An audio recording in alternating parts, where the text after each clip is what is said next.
Queridos, querido Deus e Senhor nosso, te pedimos que nesse momento a tua maravilhosa graça repouse sobre a vida dos nossos filhos e filhas, que o Senhor fale ao coração deles e que desde cedo eles saibam reconhecer o divino timbre da tua voz salvadora.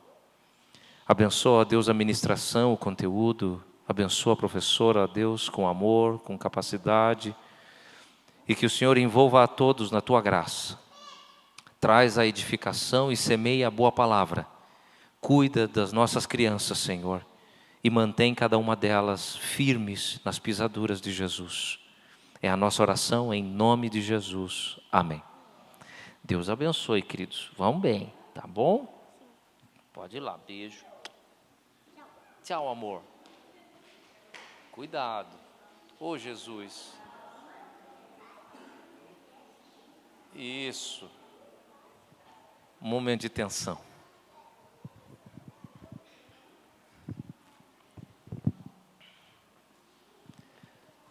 Queridos, a todos vocês, o meu cordial boa noite. É uma alegria estar com vocês aqui e compartilhar com vocês a palavra de Deus hoje. Vou ter que usar uns 2 minutos aqui de introdução. Então, queridos, eu sou o pastor Mike. Eu sou casado com a Marissa, que está aqui, a Marissa.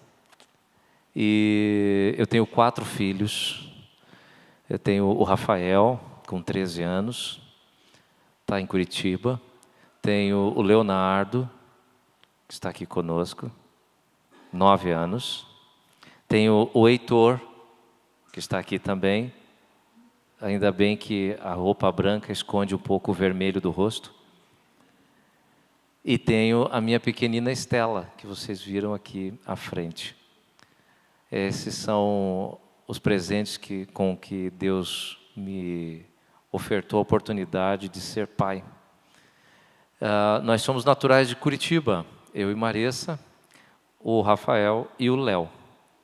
O Heitor e a Estela já nasceram em outro campo missionário, na cidade de Concórdia, no oeste de Santa Catarina, divisa com o Rio Grande do Sul, onde nós atuamos até o final do ano passado, na plantação de uma igreja, uma parceria com o Plano Missionário Cooperativo, o PMC. Então, queridos, vocês não estranhem essa mistura um pouquinho de regiões, mas vocês vão perceber traços fortes do Sul, ok?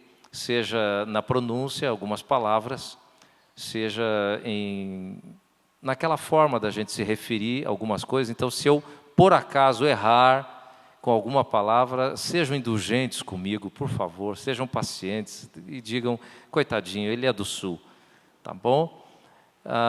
Nós estamos congregando nesse ano, fomos recebidos com muito carinho ali na Igreja Presbiteriana Central do Gama, pela família do reverendo Baltazar e a Geis.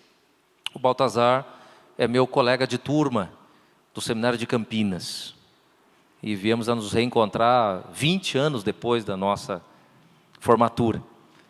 Eles nos receberam lá, a Marissa e as crianças estão arroladas como membros lá. E pastor, como o pastor não é membro de igreja, pobre coitado, né? Fazer o quê? Eu continuo vinculado como membro do Presbitério do Oeste Catarinense. Trago aqui o abraço do concílio de lá, na pessoa do nosso presidente, reverendo Sadiomar, da igreja de Chapecó, e também do nosso sínodo. É o último sínodo do nosso país para baixo, né? É o sínodo sul do Brasil, que também traz aqui o abraço do seu atual presidente, reverendo Daniel, pastor da igreja de Canoas. E já faço aqui um lembrete, queridos irmãos e irmãs. O reverendo Daniel é o ponto de contato nesse momento da IPB com as questões que envolvem os auxílios que devem ser destinados ao Rio Grande do Sul. O reverendo Daniel, além de pastor da igreja de Canoas, é capelão da Força Aérea Brasileira, é major, e ele está à frente dos trabalhos que a aeronáutica, o exército, tem feito lá no Rio Grande do Sul. As fotos, os dados, para quem pôde ir atrás e ver, são realmente bastante catastróficos, né? Em dada região, o rio subiu 29 metros. É muita coisa. Não sobrou nada. Não sobrou nada.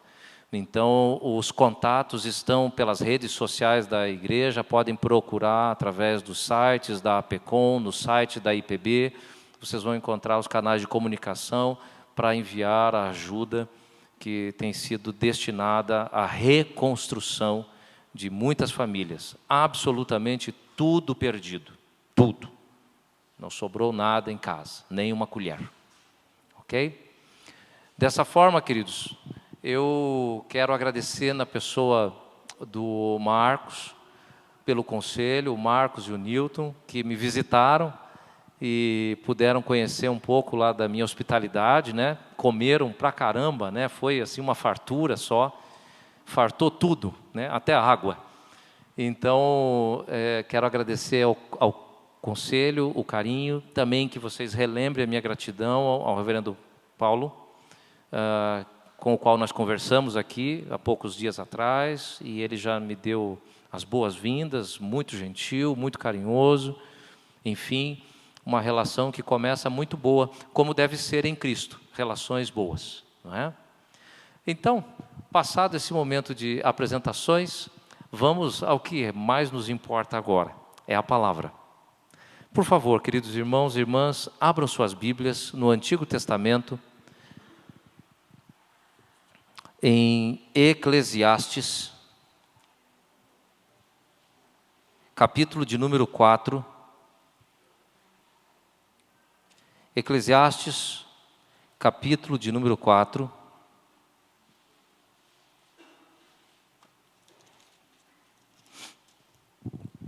Nós vamos olhar aqui a partir do versículo 7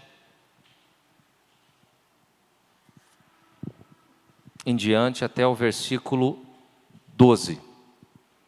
Eclesiastes, capítulo 4, dos versículos 7 até o 12. Eclesiastes 4, de 7 a 12. A versão que eu tenho aqui, revista e atualizada, nos mostra o texto dessa maneira. Então, considerei outra vaidade debaixo do sol, isto é, um homem sem ninguém, não tem filho, nem irmã.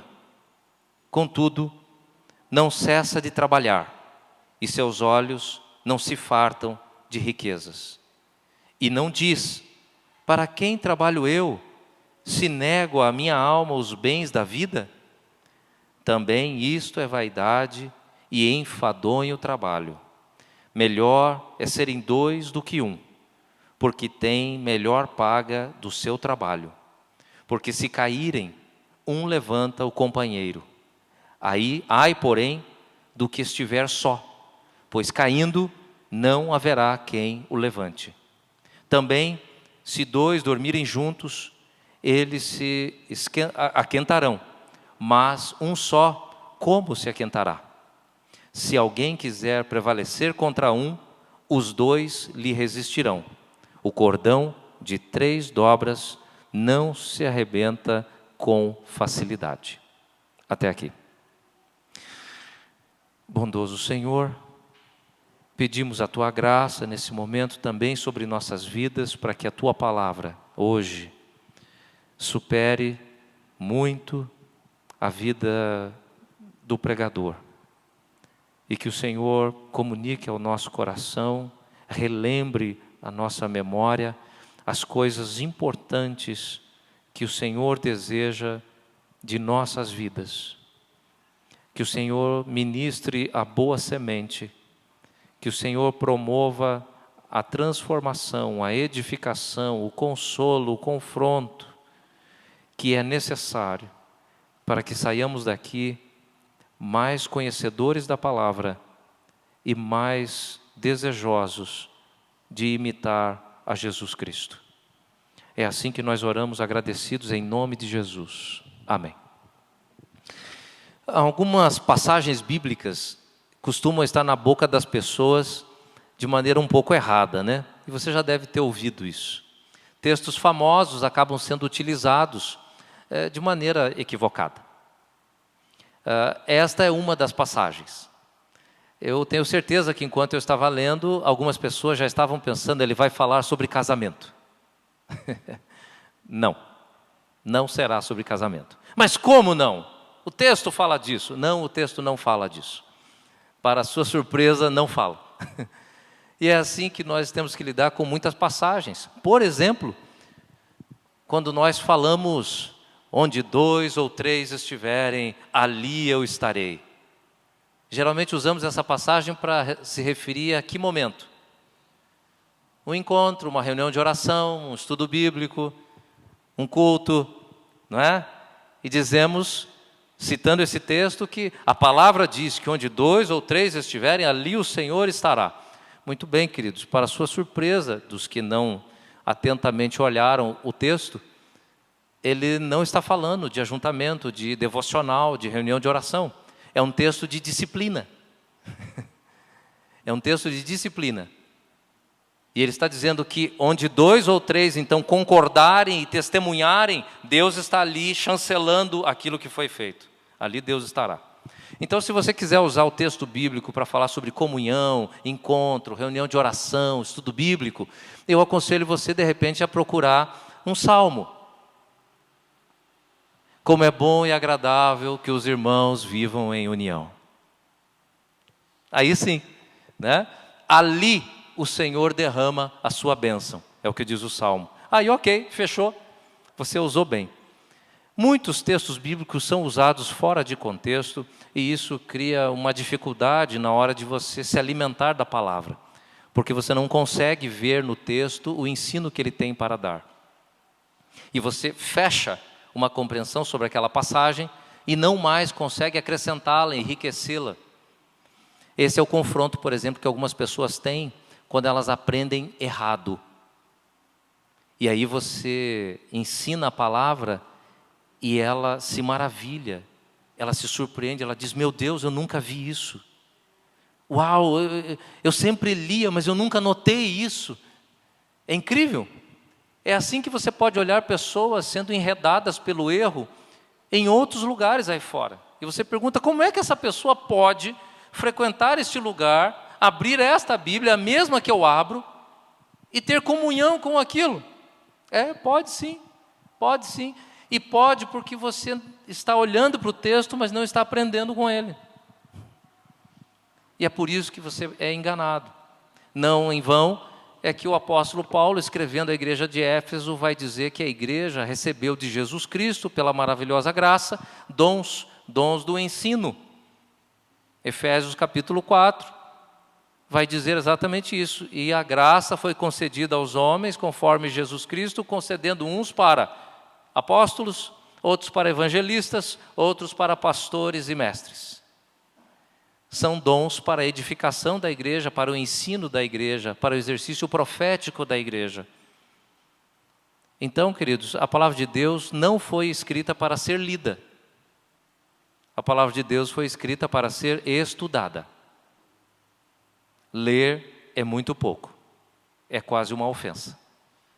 E assim, temos que corroborar essa primeira passagem, lembrando do salmista, quando ele diz, bem-aventurado aquele que medita na lei do Senhor de dia e de noite. Não aquele que lê a palavra de dia e de noite, o que medita, o que pensa, o que reflete, o que aprende. A palavra de Deus é para ser estudada, ok? Hoje nós vamos ter esse momento aqui com essa porção que nós lemos. Reparem vocês que o texto de Eclesiastes é conhecido por ser um texto aparentemente mal-humorado, né? Ele é um texto que vai falar de algumas coisas de maneira muito dura. E aí as pessoas não gostam muito, exatamente porque ele pega no nosso calo. O texto aqui começa dizendo, eu vi outra vaidade. Oh meu Deus, que outra vaidade é essa? Se você olhar o capítulo 1 de Eclesiastes, versículo 2, você vai entender o que o autor está querendo dizer. No versículo 2 ele diz, de vaidade em vaidade, tudo é vaidade. O que ele está dizendo, queridos, é que na vida humana, tudo é vaidade. E vaidade tem a ver com a nossa vontade, com o nosso desejo, com a nossa volição, com o nosso querer. Então nós fazemos as coisas por causa da nossa vontade. A vontade, o desejo humano, é a força motriz das nossas ações. Nós fazemos ou não fazemos de acordo com aquilo que queremos. E ele então chega à conclusão que o que nós queremos não passa de vaidade. E por isso parece um texto duro, mas ele está relatando algo importantíssimo, ele está relatando o coração do pecador. O pecador é este escravo da sua vontade. Então ele faz uma visita, ele vai atrás de um emprego, ele se interessa afetivamente por alguém, ele faz um gesto de bondade, ele leva um presente, ele vai para um aniversário ou não vai para aquele aniversário, ele vai para uma igreja ou não vai para aquela igreja por causa da sua vontade. A sua vontade reina, a sua vontade é Deus. Ele idolatra a sua vontade. Assim é o coração do pecador. Então, o autor de Eclesiastes vai descobrir que, na verdade, as pessoas fazem o que elas querem. No fundo é isso. Elas fazem o que estão afim. E por isso, tudo não passa de vaidade. O meu gosto. O meu gosto. Tiago já vai falar isso de outra maneira. Tiago vai dizer, por que é que tem brigas entre vocês? Por que é que tem discussões entre vocês? Senão, por disputas, invejas, ciúmes, vaidades. Vaidades. É por isso que vocês brigam, à toa, por estas coisas. E aqui sim reside uma preparação para a mensagem do Evangelho. E o Evangelho é essa graça e esse poder que entra em nossas vidas e nos retira da escravidão da vontade própria. Porque agora nós somos aqueles e aquelas que aprenderam a seguir os passos daquele menino de Nazaré que resolveu dizer que não seja feita a minha vontade, mas a tua. Somos discípulos de Jesus. Sufocamos nossas vontades, mortificando o nosso corpo, para que a gente diminua e Cristo cresça. Essa é a grande luta do discipulado e da vida cristã. A santificação nada mais é do que a destruição do seu querer, para que reine o querer de Deus em sua vida. Ele acaba falando aqui então, no versículo de número 7, eu considerei outra vaidade debaixo do sol. A linguagem para dizer que eu vi outra vaidade no meio do ser humano, das relações humanas. E ele diz qual é essa vaidade, isto é, um homem sem ninguém. Essa passagem, queridos, está falando sobre a inutilidade de uma vida sozinho. A inutilidade de uma vida solitária. Que ela não faz o menor sentido. Por isso ele vai dizer que esta pessoa que escolheu a solidão é uma pessoa que vai, por exemplo, segundo a passagem, trabalhar, conquistar, nunca vai se sentir satisfeito e o que é pior, vai fazer tudo isso para ninguém. Para ninguém. Já ouvimos esse tipo de crítica da boca do próprio Cristo. Quando contando uma parábola, Jesus diz sobre um agricultor que encheu os celeiros depois da sua colheita e olhando para tudo, abarroado de coisas, fala assim, agora sim, está cheio. E Jesus diz, louco, hoje à noite pedirão a tua alma. E para quem ficará tudo isso? Trabalhou, não aproveitou e não deixou para ninguém. Por isso o texto diz assim, este louco que prefere viver sozinho, ele não consegue nem perguntar, a consciência dele não consegue nem perguntar, cara, eu estou trabalhando feito um doido, para quem que vai ficar tudo isso? Nem esta pergunta simples ele consegue fazer, de tão obscurecida que está a mente e de tão obstinado que está o seu coração. Aí você pensa que esse texto aqui é um texto bíblico, antigo, milhares de anos se passaram, qual a relação que tem com hoje? Ah, eu te dou boa relação. Quer ver? É aquela pessoa que depois de um divórcio diz assim: casamento para mim nunca mais. E basta um. Chega. O que ele está dizendo? Sem essa de divisão, querido. Não, eu sozinho me basto. A dor, a mágoa, a frustração, a perda, o fracasso, o convenceu que sozinho é melhor.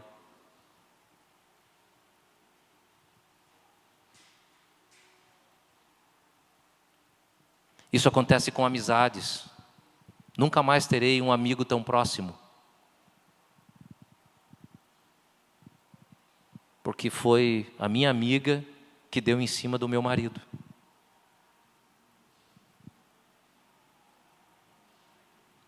É melhor caminhar sozinho. É isso que acontece com igrejas. Quando pessoas ficam em casa e as dores, as frustrações, as mágoas, os golpes que ela levou a convencem de que é melhor não sentar nesses bancos aqui. É melhor ficar em casa. É melhor ficar sozinho. E você fala para ela, e você abre a Bíblia com ela e diz: mas olha o que a palavra diz. Não deixeis de vos congregar. E ela olha que está na Bíblia, é a palavra de Deus, mas ela não liga. Ela continua sem vir. E por que ela não vem? É a dor? É a frustração? Sim, claro que é. Mas, queridos, a palavra aqui está dizendo o seguinte: é que ela está fazendo uma escolha. E a escolha é de acordo com a vontade dela. Ainda que a vontade dela seja não sofrer, não se frustrar, o que aparentemente nos dá uma ideia de proteção, no entanto, ela está fazendo isso por vontade própria. É a vontade dela que está mandando. Ela está fazendo por vaidade.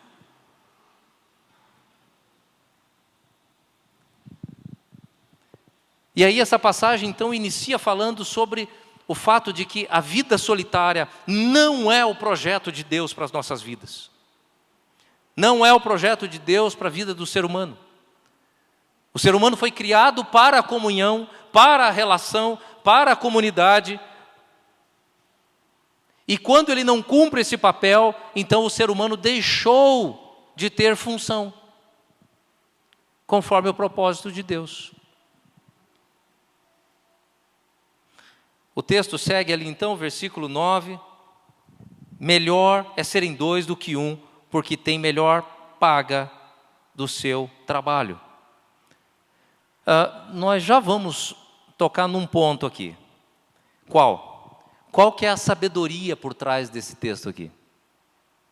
Vamos lembrar que Eclesiastes está classificado num gênero literário chamado livros, um gênero literário de livros sapienciais, um livro de sabedoria, ok?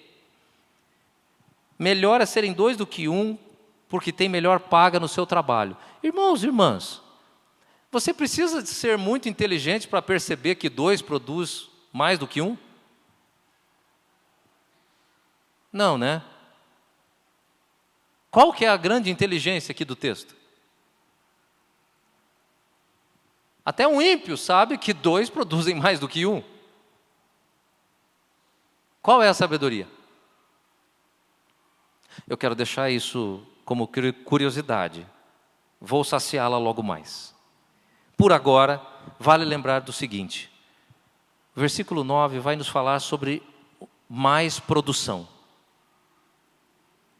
A vida comunitária é uma vida que produz mais. A vida comunitária é uma vida que não só produz mais, como permite que você desfrute mais. A vida comunitária agrega. Por isso é melhor serem dois do que um. O que a palavra está nos colocando aqui é que a vida de união, a vida comunitária, é o desejo de Deus para que a produção seja maior. O alcance seja maior. Os beneficiados sejam em maior número. com maior quantidade e com maior riqueza. Para que isso nos serve, queridos? Isso nos serve para perceber a nossa relação de um para com o outro. Nós precisamos um dos outros. O Senhor Jesus não nos chamou para levar a sua igreja nas costas. Só nas costas do conselho, só nas costas da junta diaconal, só nas costas do pastor, só nas costas da equipe de louvor, só nas costas de uma sociedade interna. Qualquer pessoa que lida com a administração de igrejas sabe que, por exemplo, na hora de trabalhar efetivamente na igreja, não é fazer um almoço comunitário de vez em quando, trabalhar rotineiramente na igreja. Se a igreja tiver 100 membros, com quantos ela pode contar? 15. É ou não é? 15 dão no couro, firme. Você falou, gente, precisa fazer tal coisa. O povo é tudo Isaías, eis-me aqui, já levanta a mão. Tem uns que tentam dar uma fugida, e no banheiro nessa hora, eu sei.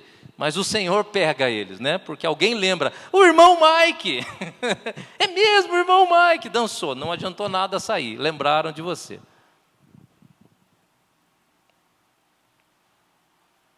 Se você reparar, a arrecadação financeira de uma igreja, quantos membros tem? 100 membros.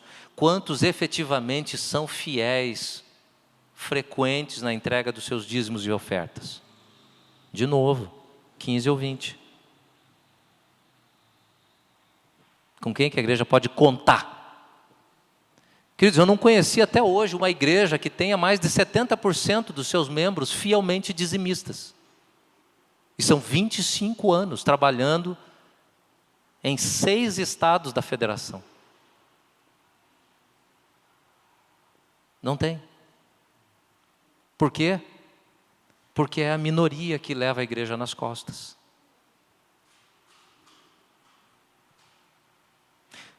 Melhor é serem 2 do que 1. Meus irmãos e irmãs, como seria bom se mais pessoas ajudassem.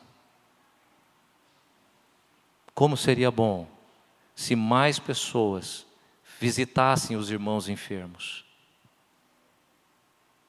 Isso não é atividade só do presbítero, regente ou docente.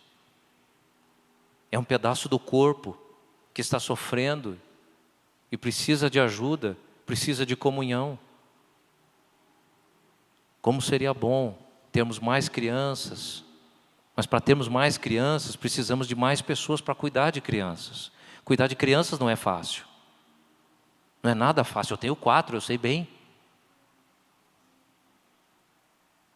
Nós precisamos de muita gente para cuidar de crianças. Mas para cuidar de crianças precisa ter número e precisa ter amor.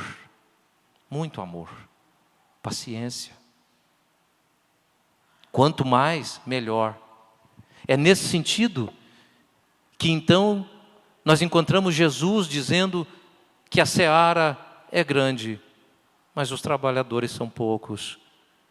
Então o pedido dele para nós é: orem, orem, para que o Senhor mande mais gente para trabalhar. Melhor é serem 2 do que 1. Tem melhor paga. Segue o outro versículo. Versículo de número 10, ele diz assim: porque se caírem, um levanta o companheiro. Ai, porém, do que estiver só, pois caindo não haverá quem o levante. Versículo 9, mais produção. Versículo 10, mais consolo. Mais consolo. Queridos, como é bom ter pessoas para nos auxiliar nos momentos duros da nossa vida. Como é bom receber uma ligação de alguém naquele momento difícil, dizendo: Mike, conta com a gente, estamos orando por você aqui. Não podemos estar aí, mas estamos orando por você. Vocês já repararam que muitas vezes as pessoas precisam só serem ouvidas? Elas não querem nenhuma solução para o problema delas propriamente. Elas só precisam que alguém as ouça sem julgá-las de cara. Às vezes o simples ato de desabafar com alguém de maneira confiante já te traz alívio, consolo.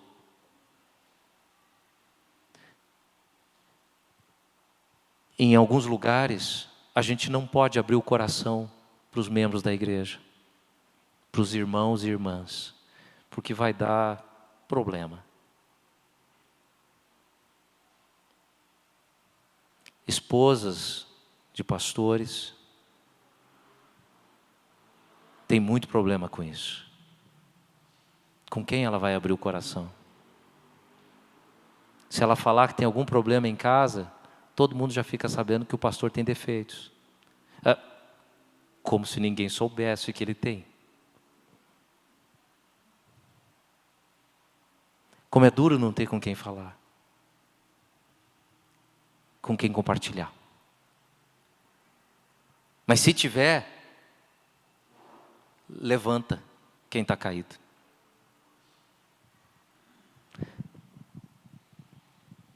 A gente não tem conseguido aconselhar pessoas e erguê-las, retirá-las dos seus momentos de tristeza e de angústia.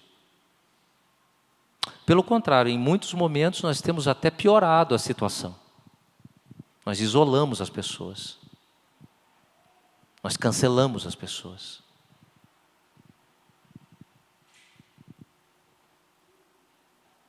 Quando as pessoas caem, elas precisam ser levantadas, elas não precisam ser apedrejadas.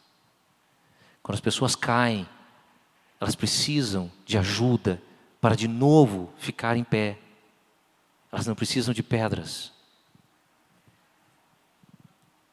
Talvez não é sem razão que o Senhor Jesus vai fazer exatamente isso com várias pessoas que se achegam até Ele, pessoas reprovadas na visão de muita gente, mas amadas na visão de Jesus. Como é bom ter consolo. E o Senhor Jesus chega a dizer que isso é nosso dever, fazendo verdadeira a palavra do Senhor que diz que nós deveríamos nos confessar mutuamente. É ou não é? Aos leitores mais profundos da palavra, vocês sabem do que eu estou falando, isso é texto bíblico. A gente faz oração silenciosa na hora do culto, cada um com Deus, né? Não está errado, queridos, não está errado, mas entendam, a palavra recomenda que a gente se confesse. E o que é que diz o texto ainda? Para que as feridas sejam curadas. Só que isso só dá para fazer se tiver alguém para confessar e alguém para ouvir. Melhor é serem dois do que um. Você tem alguém com quem você pode se abrir? Ah, pastor, o senhor não conhece minha vida. Não, meu irmão, não conheço mesmo. Mas eu desafio você a pensar da seguinte forma. Para de ficar pensando se você tem alguém com quem você pode contar. E comece a pensar honestamente se alguém pode contar com você. A sua boca é um túmbalo ou não? Ou você é daquela pessoa que quando sabe de alguma coisa começa a ter calafrio, começa a suar, dizer, Deus do céu, eu não consigo guardar segredo. É um pecado. Quando alguém vem contar alguma coisa para você, você fala, querido, não conte. Se você contar, eu espalho. Às vezes as pessoas vêm falar comigo, pastor, eu tenho algo para lhe dizer. Desde o seminário é assim. Algumas pessoas chegavam para mim, gente, essas questões interpessoais não tem como controlar, tá? Simpatia é uma coisa que você tem ou não tem. Não tem pecado algum nisso. A questão é que algumas pessoas chegavam para mim como seminarista e diziam assim, sabe o que é, Mike? Eu gosto de falar com você. Eu sinto confiança para falar com você. Eu tenho dificuldade de falar com o pastor. O que eu dizia? Querido, obrigado. Obrigado pela consideração.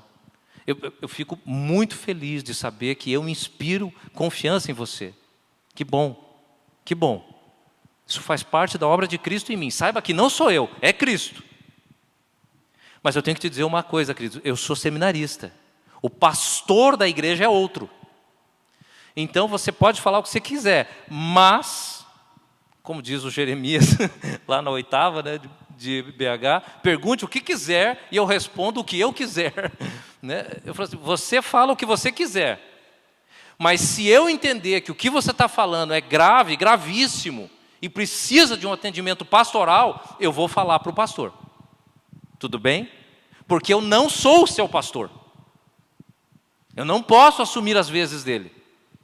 Eu sou um ajudante dele, mas eu não sou ele. Algumas pessoas pensavam um pouco. Poucas vezes, algumas pessoas disseram, então deixa para lá. Deixa para lá. Queridos, saber ouvir. A gente sempre reclama que as pessoas não nos entendem, mas a gente entende as pessoas. Essa relação de entender e ser entendido só é possível com mais de um. Melhor é serem 2 do que 1. Por quê? Porque se tiver em 2, vai haver maior consolo. Consolo. Pode aplicar isso para qualquer coisa. Alguém que perdeu um ente querido. Você não precisa nem falar, basta você estar lá com ele. Passar aquelas primeiras 48 horas do lado daquela pessoa que perdeu seu pai, sua mãe, sua esposa, seu filho. Você não precisa falar nada. Basta essa pessoa saber que você está ali do lado dela. É consolo. Consolo. Mas você está disponível para ficar 24 horas do lado de uma pessoa num momento difícil da vida dela? Não. Não está. Não está. Aí só tem a pessoa. Falta mais um. Melhor é serem 2 do que 1. Maior consolo. Próximo versículo, 11. Também, se 2 dormirem juntos, eles se aquentarão. Mas um só, como se aquentará?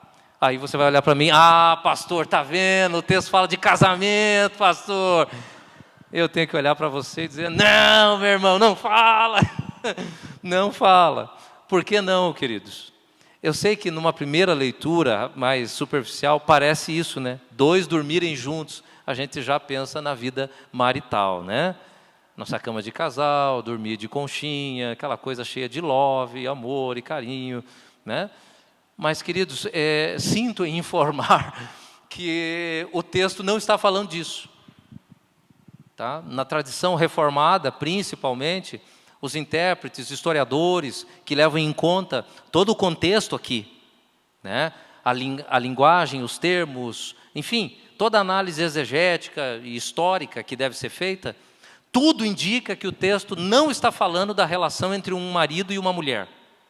Não está falando. Ele está falando da relação de companheiros de viagem. Por quê? Porque esse é o ponto da época. Tá? Veja que o texto, desde o começo, está falando em um ser ajuda para o outro. Então, os companheiros de viagem são os que ajudavam mesmo. Mulheres dificilmente viajavam junto com os seus maridos. Por motivos óbvios de época. Elas tinham que cuidar do lar e dos filhos. Então, quem é que empreendia essas viagens? Era o marido junto com um primo, com um irmão mais velho, com um amigo. Ok? Então, eles vão dormir, e eles dormem juntos mesmo. Tá?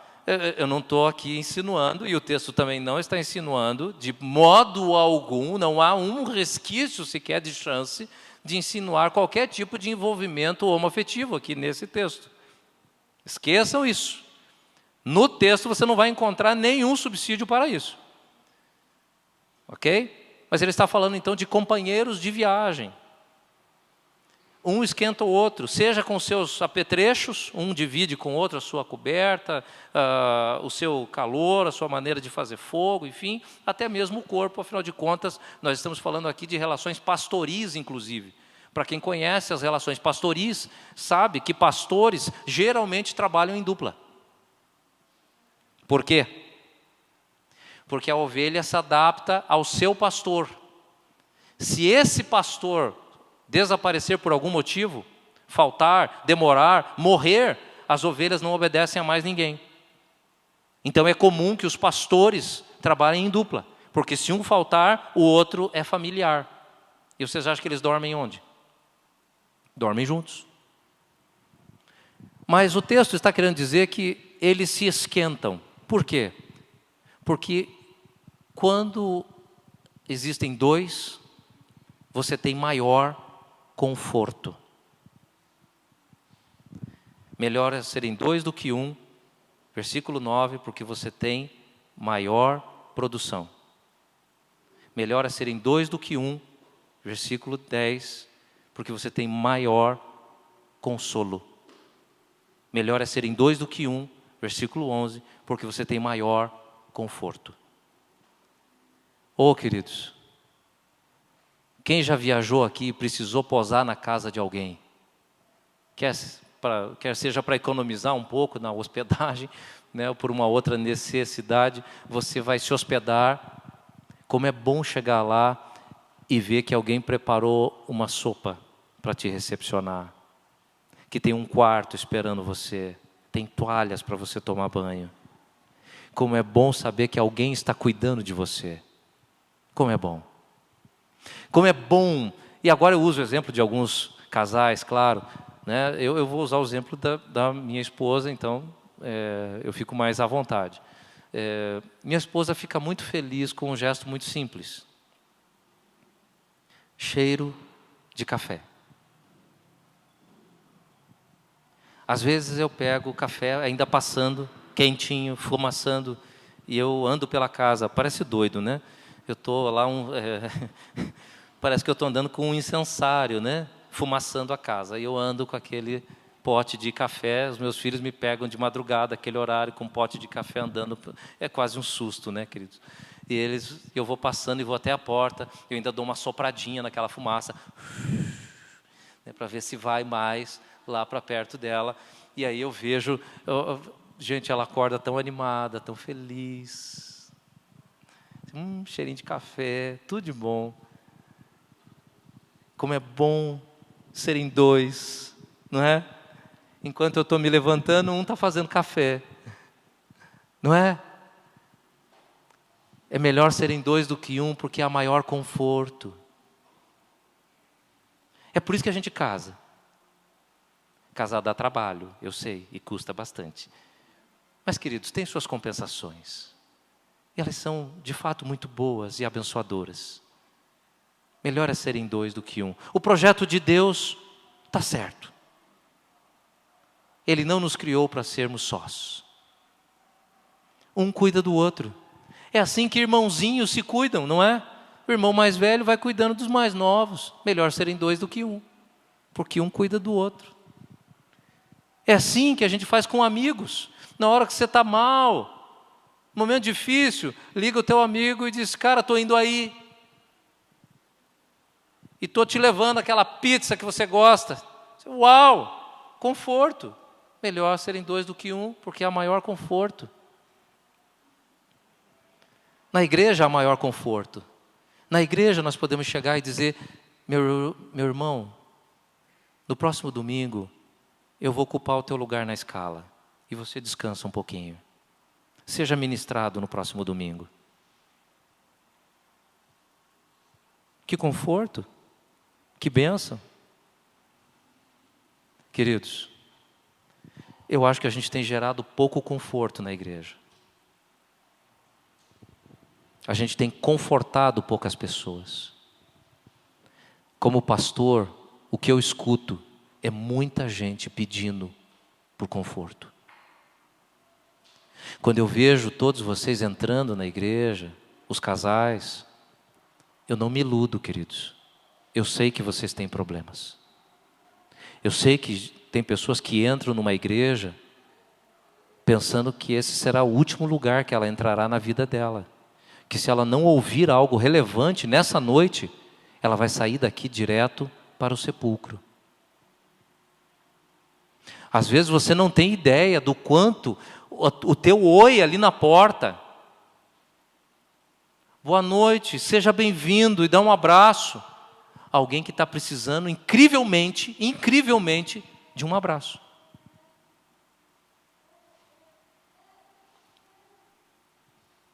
A gente tem gerado pouco conforto, porque nós estamos vivendo muito sozinhos. Melhor é serem dois do que um. Versículo 12. Se alguém quiser prevalecer contra um, os dois lhe resistirão. Aqui parece uma linguagem mais masculina, mas não é, ela abrange todos, né? É claro que é bom estar em maior número na hora do fight. Claro. É sempre bom ir para a briga com a catrefa toda atrás de você. Você fica mais confiante, mais seguro, né? Sabe que vai ser distribuída a pancada, então você vai levar um menor número de coice. Por quê? Porque se defende melhor. Sabe, queridos, eu penso que a igreja tem lutado pouco uns pelos outros. A gente tem lutado pouco, por exemplo, em oração. Quanto tempo a gente gasta orando pelas pessoas que estão com problemas em nossa igreja? Isso é um assunto muito difícil. Nós temos a nossa rotina, o nosso dia a dia, e a começar em mim, eu digo, é difícil você ter uma vida de oração assim intensa. Bem dizia o reformador e diácono Martinho Lutero, é impossível começar o dia e enfrentar o que me aguarda nessa nova data, sem orar, antes de tudo, pelo menos 4 horas. Rapaz! Doeu, né? 4 horas de oração para começar o dia, né? Imagine o que seria de você se na hora do almoço pedisse para ele orar para agradecer. Deus o livre, o mínimo que ele ia fazer era recitar o Salmo 119. Queridos, nós temos pessoas tombando do nosso lado, enfraquecidas, sem comunhão, sem espiritualidade, e nós não estamos ajudando essas pessoas. Porque nós estamos vivendo para nós e não temos sido o esteio na vida de muitas pessoas. Nós não temos quem lute por nós. A sensação que temos é que nós somos como Urias. Nós estamos no cerne, no centro da batalha. E quando batemos o olho, estamos sozinhos. E a morte é certa. E por quê? Isso é o que eu escuto das pessoas. Nos momentos difíceis da vida delas, elas são abandonadas. Na fase mais problemática, ela é abandonada. Ela não tem quem lute por ela. Queridos, nós temos lutado pela igreja. Temos lutado para proteger pessoas e vidas. Temos lutado para proteger nossas crianças.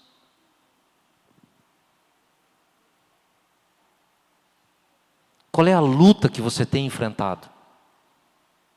Pastor, eu não sei lidar com crianças. Está aí uma boa luta. Que tal começar a aprender? E é uma luta mesmo, viu? Não é mole não. Vai por mim. Com 4, negócio não é fácil. Tem hora assim que você dá vontade de gritar: Senhor, arrebata! Leva de uma vez! Termina com esse sacrifício todo. Maranata é a palavra de ordem. Todo dia quase. Maranata, Maranata, vem, Senhor. Por quê? Porque, gente, é extremamente exaustivo. Extremamente exaustivo. Qual é a luta? Você que está lutando contra aquele seu filho que detesta a igreja, não quer saber de igreja, não pisa em igreja. Que luta que você está tendo? Se Deus chegar para você e disser, se você orar todos os dias até o fim da sua vida, 2 horas por dia pelo seu filho, você vai orar? Você vai orar? Qual é a luta que você está travando? Você está lutando por quem? Você está defendendo quem?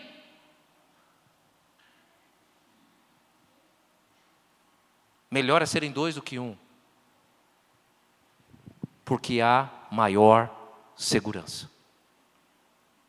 Pois bem, terminado isso, você deve estar pensando, olha pastor, até que está muito legal essa exposição, eu não tinha olhado para esse texto dessa forma, mas eu estou sentindo falta de alguma coisa. Eu também. Está no fim. Repare o que diz o final do versículo 12. Porque o cordão de 3 dobras não se arrebenta com facilidade. O que tem a ver as 3 dobras? Essa expressão 3 dobras é muito conhecida no Oriente Antigo e na época que foi composto esse texto.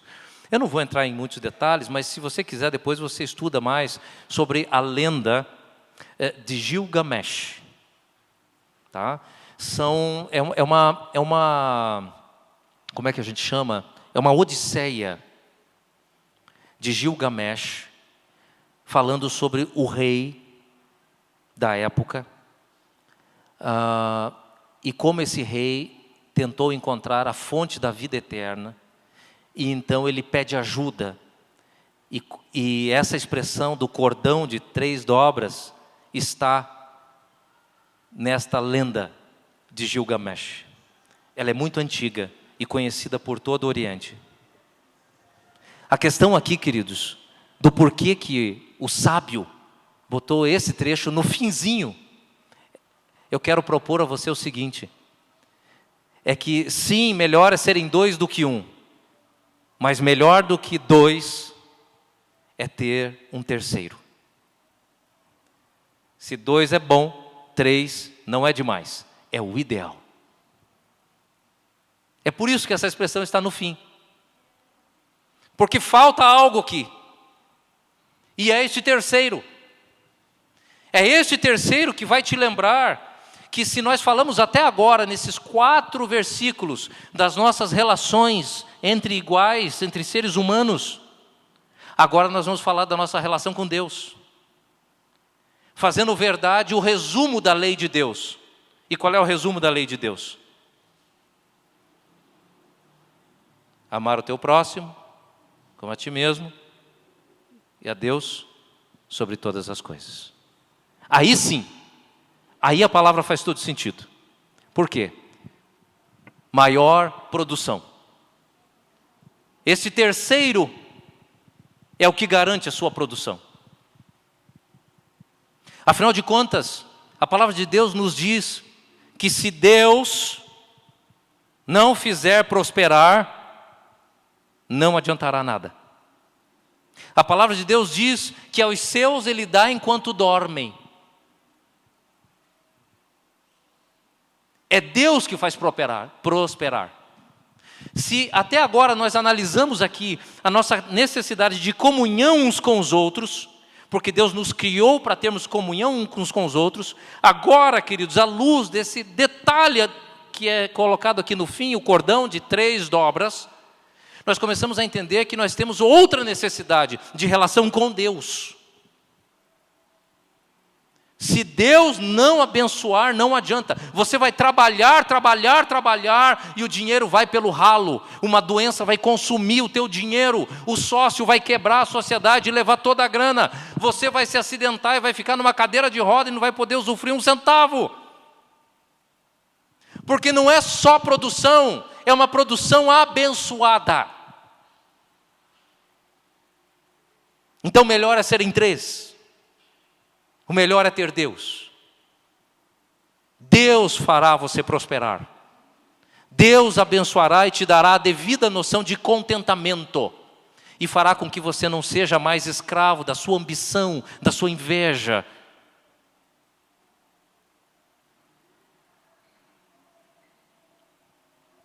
Mais produção. Versículo 10. A luz de Deus. Maior consolação. A comunhão com Jesus garante maior consolação. Inclusive, a comunhão com Jesus é a única coisa que faz você estar sozinho fisicamente e saber que não está. A consolação que há com este terceiro elemento na sua vida, o cordão de 3 dobras, faz com que você enfrente as dificuldades, mesmo estando só, porque você sabe que Ele não mente. Quando Ele diz: eis que estarei convosco todos os dias, não vos deixarei sós. Não vos deixarei sós. Não há motivo para um filho e uma filha de Deus se sentir sozinho, porque você não está. Definitivamente você não está. Você nunca está. Em nenhum momento você está. Aí é bom lembrar daquilo que a gente ensina para as nossas crianças. O Senhor é o meu pastor e nada me faltará. Segue o texto. Ainda que eu ande pelo vale mais escuro do que a própria morte, não temerei mal algum. Por qual motivo? Por qual motivo? Porque tu estás comigo. Tu estás comigo. É isso que o salmista diz. Se eu correr para cá, o Senhor está. Se eu correr para lá, o Senhor está. Se eu subir as montanhas, lá estará o Senhor. Se eu me colocar num barco e me deter nas asas da alvorada, no meio do mar, ainda assim lá me haverá de guiar a tua mão. Porque o Senhor está em todos os lugares, o Senhor está comigo. Não vos deixarei sós. Cordão de 3 dobras, maior consolo.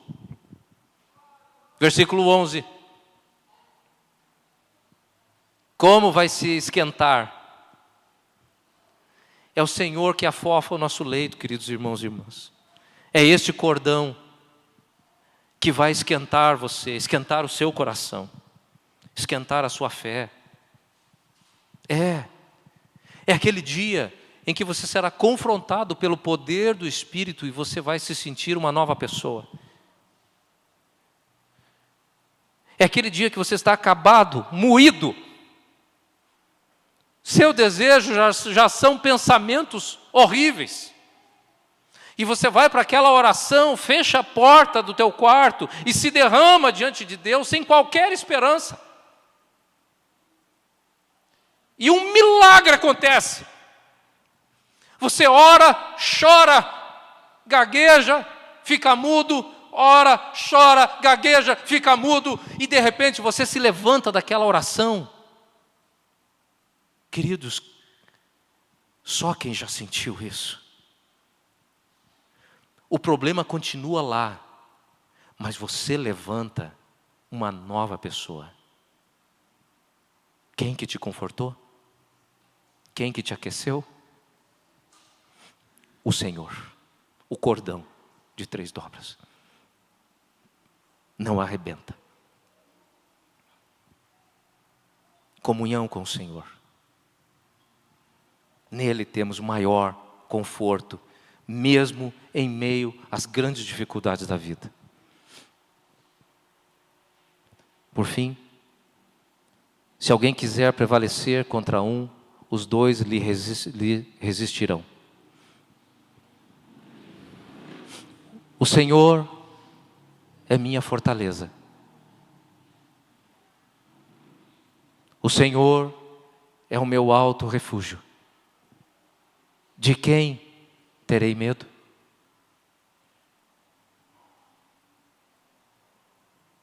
Vamos para outra passagem? Porque nem morte, nem vida, nem coisas do presente, nem coisas do porvir, nem governos, nem alturas, nem principados, nem potestades, nada que há no céu, na terra ou debaixo da terra, nenhuma outra criatura, nada vai me separar do amor de Deus que está em Cristo Jesus. Nada, nada. E cantamos assim: nada, nada poderá nos separar do amor de Deus que está em Jesus Cristo, nosso Senhor. que está em Jesus Cristo. Nada. É assim que a igreja de Cristo canta fervorosamente. Castelo forte é nosso Deus, espada e bom escudo. Com seu poder sustém os seus em todo transe agudo. Com fúria pertinaz persegue Satanás, com ânimo cruel. É o Deus fiel, igual não há na terra.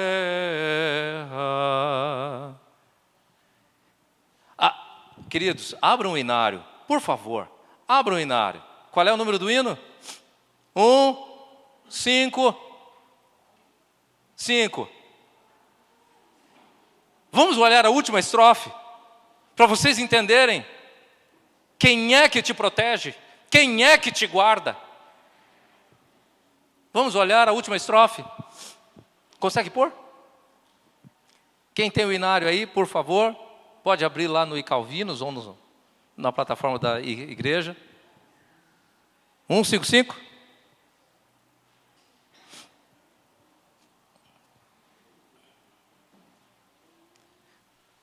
Quem achar, peço aqui para movimentá-los, quem achar aí 155, a última estrofe, pode dar o tom, levanta, firme com coragem e vai guiando a todos aqui. 155. Quem lembra lá? É esse? Não.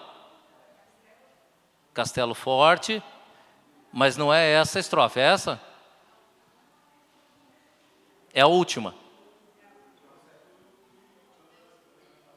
É isso mesmo. Vamos lá? Querido ministro de música. Para a alegria dos reformados, né? Ministro de música, para acabar. Vamos lá. De Deus o verbo ficará, sabemos com certeza,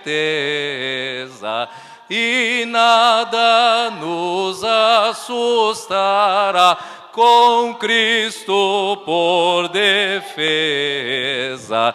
Se temos de perder família, bens, prazer, se tudo se acabar e a morte enfim chegar, você acredita nisso? Com Ele reinaremos. Segurança, maior segurança, maior segurança. É aqui, queridos, que eu trago a vocês, então, a minha palavra. E quero convidar você a que olhe para esta passagem. Melhor é serem dois do que um, porque o Senhor nos criou para a relação. A solidão é uma vaidade. Mas melhor do que serem dois do que um, é ter o terceiro. E assim, você amará Deus sobre todas as coisas e o teu próximo como a ti mesmo. A ênfase que eu trago é nessa segurança das palavras e da promessa. E por isso, quero que você feche os seus olhos neste momento. E quero falar para você sobre essa segurança e sobre essa alegria através de um poema que talvez você conheça. Que segurança tenho em Jesus, pois nele gozo paz, vida e luz. Com Cristo herdeiro, Deus me aceitou, mediante o Filho que me salvou. Conto esta história cantando assim: Cristo na cruz foi morto por mim. Conto esta história cantando assim: Cristo na cruz foi morto por mim. Inteiramente me submeti, plena alegria nele senti. Anjos descendo, trazem dos céus provas da graça que vem de Deus. Conto essa história cantando assim: Cristo na cruz foi morto por mim. Conto essa história cantando assim: Cristo na cruz foi morto por mim. Firmado em Cristo, no seu amor, estou contente em meu Salvador. Você está contente? Esperançoso hei de viver, olhando para o céu, por Jesus Cristo, por seu poder. Se coloque em pé agora. Cantemos todos essa história, cantando assim: Cristo na cruz foi morto por mim. Conto essa história, cantando assim: Cristo na cruz foi morto por mim. Deus eterno e Deus santo, louvado seja o teu nome pela tua bendita palavra, riqueza sempre à disposição pela tua maravilhosa bondade. Obrigado a Deus por essa porção tão linda das Escrituras, ó Deus, tão cheia de ensino, trazida ao nosso coração pela vida do teu servo, ó Deus. Faz, ó Deus, com que esta palavra, que um dia ensinou a ele a lutar contra as vaidades dessa vida, entendendo que melhor é serem dois do que um, e melhor do que isso é a presença do Senhor nesta comunidade. Ó Deus, abençoa esta igreja, para que nós tenhamos não só amor suficiente para termos relações benditas, abençoadas, transformadoras, produtivas, consoladoras, relações confortadoras, relações que trazem segurança, mas que nós também tenhamos a tua bendita presença no meio desta igreja, Senhor, fazendo com que essa prosperidade seja real e eficiente, fazendo com que essa segurança seja inabalável, fazendo com que esse conforto seja um conforto régio e um conforto real, fazendo com que o consolo, ó Deus, seja abundante nos corações enquanto te aguardamos. Ó Deus, nós queremos ser contigo, a igreja de Jesus Cristo. Derrama as tuas bênçãos sobre nossas vidas, nossas famílias, nossos casamentos, nossos lares, ó Deus, sobre os trabalhos desta seara que o Senhor ergueu aqui neste lugar, e que essas portas abertas sejam um lugar onde todos que aqui encontrarem, que todos que aqui chegarem, vão encontrar uma produtividade santa, um consolo santo, um conforto santo, e uma segurança santa. Derrama assim, ó Deus, o teu Espírito sobre nós e abençoa-nos apesar de nós. Nós oramos agradecidos profundamente pelo nome de Jesus Cristo. Amém. Queridos, podem se assentar, por gentileza.